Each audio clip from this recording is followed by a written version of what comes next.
மாவட்டம் கோத்தகிரியில் தமிழக அரசால் தடை செய்யப்பட்ட போதைப் பொருள் பறிமுதல் செய்யப்பட்டு 3 கைது செய்யப்பட்டனர். நீலகிரி மாவட்டம் கோத்தகிரி பகுதியில் கேரள பதிவு எண் கொண்ட காரில் சிலர் தமிழக அரசால் தடை செய்யப்பட்ட ஹான்ஸ் விற்பனை செய்யப்படுவதாக காவல்துறையினருக்கு ரகசிய தகவல் கிடைத்தது. தகவலின் அடிப்படையில் கோத்தகிரி காவலர்கள் ரோந்து பணியில் சென்றபோது மார்க்கெட் பகுதியில் கேரள பதிவு எண் கொண்ட காரில் 3 பேர் சந்தேகப்படும்படி இருந்ததால் அவர்களை பிடித்து விசாரணை மேற்கொண்டனர். அப்போது அவர்கள் முன்னுக்கு பின் முரணாக பதிலளித்துள்ளனர். பின்னர் காவல்துறையினர் வாகனத்தை சோதனை செய்தபோது வாகனத்தில் தமிழக அரசால் தடை செய்யப்பட்ட 300 பண்டல் ஹான்ஸ் பாக்கெட்டுகள் இருப்பது கண்டுபிடிக்கப்பட்டது. இதனைத் தொடர்ந்து அவர்களிடம் விசாரணை மேற்கொண்டதில் கூடலூர் நாடுகாணி பகுதியைச் சேர்ந்த ரவி மற்றும் கேரள மாநிலத்தைச் சேர்ந்த முகமது ஹரீஷ் சபீக் என்பதும் தெரியவந்தது.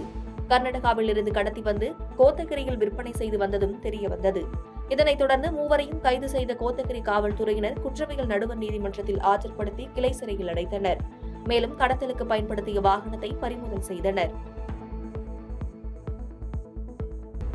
அருப்புக்கோட்டை மற்றும் சுற்றுவட்டார பகுதிகளில் பல்வேறு வழிப்பறி சம்பவங்கள் மற்றும் இருசக்கர வாகனங்கள் திருட்டு வழக்கில் 2 சிறுவர்கள் உட்பட 6 பேர் கைது செய்யப்பட்டுள்ளனர். விருதுநகர் மாவட்டம் அருப்புக்கோட்டை அருகே கஞ்சநாயக்கன்பட்டி பூபாலன் நகரை சேர்ந்தவர் சுப்பையா மனைவி வேலம்மாள். இந்நிலையில் வேலம்மாள் தனது கணவருடன் வீட்டின் வாசலில் அமர்ந்து பேசிக் கொண்டிருந்த பொழுது அவ்வழியாக பைக்கில் வந்த 2 மர்ம நபர்கள் வேலம்மாள் கையில் வைத்திருந்த 18,000 மதிப்புடைய செல்போனை பறித்துக் கொண்டு சென்றுள்ளனர். இதுகுறித்து வேலம்மாள் அளித்த புகாரின் பேரில் போலீசார் வழக்கு பதிந்து சிசிடிவி கேமரா காட்சிகளை ஆய்வு செய்து தேடி வந்தனர். மேலும் பந்தல்குடி பகுதியில் 2 இருசக்கர வாகனங்களும் அருப்புக்கோட்டை நகர் பகுதியில் ஒரு இருசக்கர வாகனமும் திருடு போன நிலையில் அடுத்தடுத்து நடைபெற்ற இந்த குற்ற சம்பவங்கள் குறித்து பந்தல்குடி காவல் நிலையம், தாலுகா காவல் நிலையம் மற்றும் அருப்புக்கோட்டை நகர் காவல் நிலைய போலீசார் வழக்கு பதிவு செய்து சம்பந்தப்பட்ட பகுதியில் பொருத்தப்பட்டிருந்த சிசிடிவி கேமரா காட்சிகளை ஆய்வு செய்தனர். இந்த காட்சிகளின் அடிப்படையில் இந்த குற்ற செயல்களில் ஈடுபட்டது அத்திப்பட்டி பிள்ளையார் கோவில் தெருவை சேர்ந்த கதிர், ராஜீவ் நகரை சேர்ந்த நேதாஜி, சதீஷ்,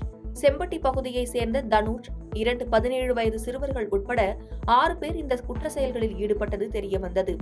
அனைவரையும் கைது செய்த காவல்துறையினர் அவர்களிடமிருந்து 4 இருசக்கர வாகனங்கள் மற்றும் 2 செல்போன்களை பறிமுதல் செய்தனர். திண்டுக்கல் மாவட்டம் நத்தம் சரளைமேடு பகுதியை சேர்ந்தவர் வெள்ளைச்சாமி. விவசாயியான இவருக்கும் கொரசினம்பட்டி பகுதியை சேர்ந்த மணிகண்டன் என்பவருக்கும் நீண்ட நாட்களாக குடும்ப பிரச்சனை இருந்ததாக கூறப்படுகிறது. இந்நிலையில் வெள்ளைச்சாமி எப்போதும் தோட்டத்தில் உள்ள வீட்டில் தனியாக உறங்குவது வழக்கம். இதை தெரிந்து கொண்ட மணிகண்டன் அதிகாலை வெள்ளைச்சாமி அயர்ந்து தூங்கிக் கொண்டிருக்கும் போது திடீரென கத்தியால் வெள்ளைச்சாமியை கையிலும் முதுகிலும் குத்தியுள்ளார். இதில் உயிருக்கு பயந்து ஓடிய வெள்ளைச்சாமி மீண்டும் குத்துவதற்காக விரட்டி சென்ற மணிகண்டனை வெள்ளைச்சாமி வளர்த்த நாய் துரத்தியுள்ளது. இதனால் மணிகண்டன் அந்த இடத்தை விட்டு தப்பி ஓடியுள்ளார். ரத்த காயத்துடன் அதிகாலை நேரத்தில் வீட்டிற்குள் ஓடி வந்து நடந்த சம்பவத்தை தனது மகன்களிடம் தெரிவித்த வெள்ளைச்சாமி 108 ஆம்புலன்ஸ் மூலம் கொண்டு செல்லப்பட்டு நத்தம் அரசு மருத்துவமனையில் சிகிச்சை பெற்று வருகிறார். இச்சம்பவம் குறித்து புகாரை பெற்றுக் கொண்ட சாணார்பட்டி காவல்துறையினர் கத்திக்குத்து சம்பவத்தில் ஈடுபட்ட மணிகண்டனை கைது செய்து கொலைவெறி தாக்குதலுக்கான காரணம் குறித்து விசாரணை செய்து வருகின்றனர். பொள்ளாச்சி அருகே சாலையை கடக்க முயன்றவர் மீது இருசக்கர வாகனம் மோதிய விபத்தில் நீலகிரி மாவட்ட நீதிமன்ற கூடுதல் நீதிபதி கருணாநிதி உயிரிழந்தார். பொள்ளாச்சி அருகே சின்னம்பாளையம் பகுதியில் வசிப்பவர் கருணாநிதி நீலகிரி மாவட்ட நீதிமன்றத்தில் கூடுதல் நீதிபதியாக பணியாற்றி வருகிறார். இந்நிலையில் மதியம் வீட்டிலிருந்து பொள்ளாச்சி உடுமலை தேசிய நெடுஞ்சாலை ஓரத்தில் மளிகை கடைக்கு செல்ல சாலையை கடந்துள்ளார். அப்போது உடுமலை சாலையிலிருந்து பொள்ளாச்சி நோக்கி வந்த இருசக்கர வாகனம் கருணாநிதி மீது மோதி நிற்காமல் சென்றுள்ளது. இதில் பலத்த காயமடைந்த நீதிபதி கருணாநிதியை அக்கம் பக்கத்தினர் மீட்டு ஆம்புலன்ஸ் மூலம் பொள்ளாச்சி அரசு மருத்துவமனைக்கு அனுப்பி வைத்தனர். ஆனால் மருத்துவமனைக்கு கொண்டு செல்லும் வழியிலேயே பரிதாபமாக உயிரிழந்தார். இச்சம்பவம் அறிந்து வந்த பொள்ளாச்சி கிழக்கு காவல் நிலைய காவல்துறையினர் அப்பகுதியில் உள்ள கண்காணிப்பு கேமராக்களை ஆய்வு செய்து நீதிபதி மீது இருசக்கர வாகனத்தை மோதி விபத்தை ஏற்படுத்தி தப்பி சென்ற நபர் குறித்து விசாரணை மேற்கொண்டு வருகின்றனர்.